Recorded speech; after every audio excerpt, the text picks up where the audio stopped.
When Jesus had finished saying all these things, he said to his disciples, "As you know, the Passover is 2 days away, and the Son of Man will be handed over to be crucified." Then the chief priests and the elders of the people assembled in the palace of the high priest, whose name was Caiaphas. And they schemed to arrest Jesus secretly and kill him. But not during the festival, they said, or there may be a riot among the people. While Jesus was in Bethany in the home of Simon the Leper, a woman came to him with an alabaster jar of very expensive perfume, which she poured on his head as he was reclining at the table. When the disciples saw this, they were indignant. "Why this waste?" they asked. "This perfume could have been sold at a high price and the money given to the poor." Aware of this, Jesus said to them, "Why are you bothering this woman? She has done a beautiful thing to me. The poor you will always have with you, but you will not always have me. When she poured this perfume on my body, she did it to prepare me for burial. Truly I tell you, wherever this gospel is preached throughout the world, what she has done will also be told, in memory of her." Then one of the 12, the one called Judas Iscariot, went to the chief priests and asked, "What are you willing to give me if I deliver him over to you?" So they counted out for him 30 pieces of silver. From then on Judas watched for an opportunity to hand him over. On the first day of the Festival of Unleavened Bread, the disciples came to Jesus and asked, "Where do you want us to make preparations for you to eat the Passover?" He replied, "Go into the city to a certain man and tell him, 'The teacher says, my appointed time is near. I am going to celebrate the Passover with my disciples at your house.'" So the disciples did as Jesus had directed them and prepared the Passover. When evening came, Jesus was reclining at the table with the 12. And while they were eating, he said, "Truly I tell you, one of you will betray me." They were very sad and began to say to him one after the other, "Surely you don't mean me, Lord." Jesus replied, "The one who has dipped his hand into the bowl with me will betray me. The Son of Man will go just as it is written about him. But woe to that man who betrays the Son of Man. It would be better for him if he had not been born." Then Judas, the one who would betray him, said, "Surely you don't mean me, Rabbi." Jesus answered, "You have said so." While they were eating, Jesus took bread, and when he had given thanks, he broke it and gave it to his disciples, saying, "Take and eat, this is my body." Then he took a cup, and when he had given thanks, he gave it to them, saying, "Drink from it, all of you. This is my blood of the covenant, which is poured out for many for the forgiveness of sins. I tell you, I will not drink from this fruit of the vine from now on until that day when I drink it new with you in my Father's kingdom." When they had sung a hymn, they went out to the Mount of Olives. Then Jesus told them, "This very night you will all fall away on account of me, for it is written, I will strike the shepherd, and the sheep of the flock will be scattered. But after I have risen, I will go ahead of you into Galilee."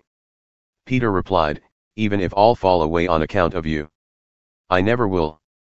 "Truly I tell you," Jesus answered, "this very night, before the rooster crows, you will disown me 3 times. But Peter declared, "Even if I have to die with you, I will never disown you." And all the other disciples said the same. Then Jesus went with his disciples to a place called Gethsemane, and he said to them, "Sit here while I go over there and pray." He took Peter and the 2 sons of Zebedee along with him, and he began to be sorrowful and troubled. Then he said to them, "My soul is overwhelmed with sorrow to the point of death.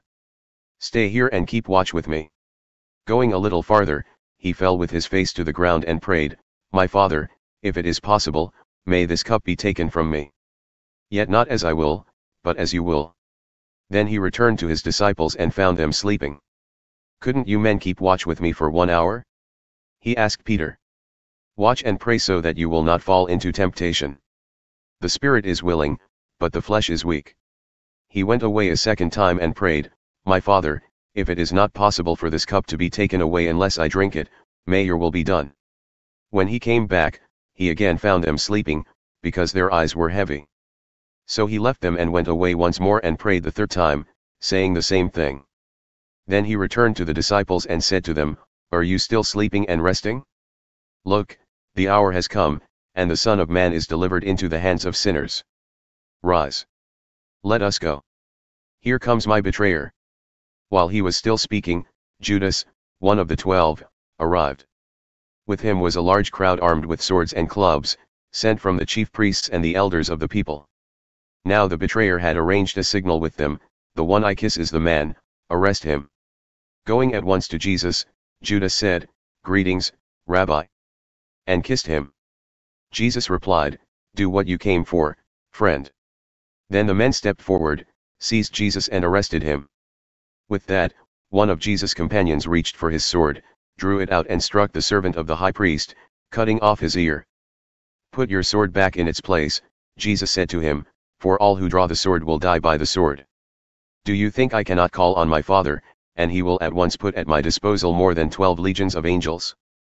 But how then would the scriptures be fulfilled that say it must happen in this way?" In that hour Jesus said to the crowd, "Am I leading a rebellion, that you have come out with swords and clubs to capture me? Every day I sat in the temple courts teaching, and you did not arrest me. But this has all taken place that the writings of the prophets might be fulfilled." Then all the disciples deserted him and fled. Those who had arrested Jesus took him to Caiaphas the high priest, where the teachers of the law and the elders had assembled. But Peter followed him at a distance, right up to the courtyard of the high priest. He entered and sat down with the guards to see the outcome. The chief priests and the whole Sanhedrin were looking for false evidence against Jesus so that they could put him to death. But they did not find any, though many false witnesses came forward. Finally 2 came forward and declared, "This fellow said, I am able to destroy the temple of God and rebuild it in 3 days. Then the high priest stood up and said to Jesus, "Are you not going to answer? What is this testimony that these men are bringing against you?" But Jesus remained silent. The high priest said to him, "I charge you under oath by the living God, tell us if you are the Messiah, the Son of God." "You have said so," Jesus replied.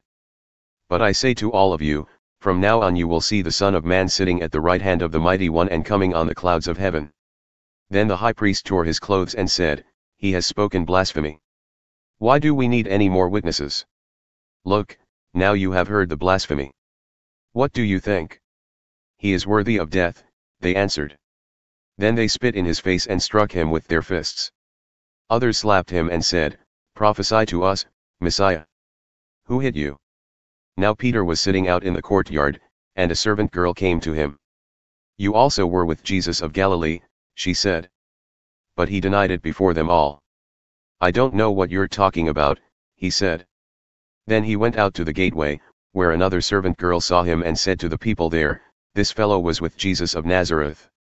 He denied it again, with an oath, "I don't know the man."